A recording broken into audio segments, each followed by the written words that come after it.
नमस्कार मैत्रिणींनो, श्री स्वामी समर्थ. चला आज आपण चण्याची डाळ घालून पालकची भाजी बनवूया. पालकची भाजी म्हटली म्हणजे मुलांना आवडतीच असते, पण अशा प्रकारे केली ना तर मुलं नक्कीच खातील. ती खायला पण रुचकर आणि पौष्टिकसुद्धा असते.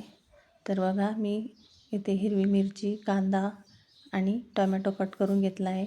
चण्याची डाळ मी 20 मिनटासाठी भिजायला ठेवलेली होती.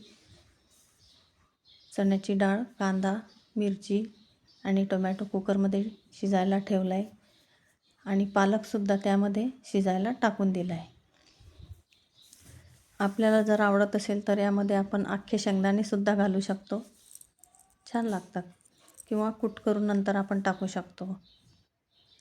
अगदी साधी, सिंपल, पण चवीला अगदी रुचकर. तर बघा, अशा प्रकारे आपली भाजी तर शिजून रेडी आहे. त्यामध्ये आपण थोडासा शेंगदाण्याचा कूट टाकून घेऊ आणि भाजी चमच्याने अशी मॅश करून घ्यायची. अशा प्रकारे मॅश करून घ्यायची.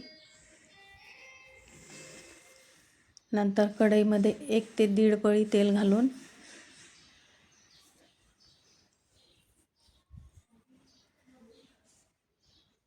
अगदी साधी, सोपी आणि करायला पण अगदी सोपी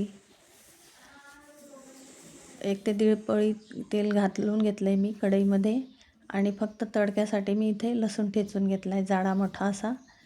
नंतर जिरी मोहरीचा तडका दिला आहे, त्यावरच लसूण टाकून घेतला आहे. थोडासा हिंगाचा तडका दिला आहे,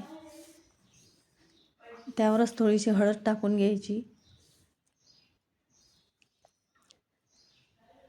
आणि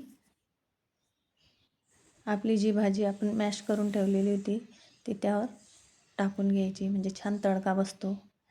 तर बघा, अशा प्रकारे. आता आपल्याला इथे किती घट्ट हवं आहे किंवा पातळ हवं आहे त्यानुसार इथे आपण पाणी घालून घेऊ. बघा, अशा प्रकारे. नंतर चवीपुरतं मीठ टाकून घ्यायचं.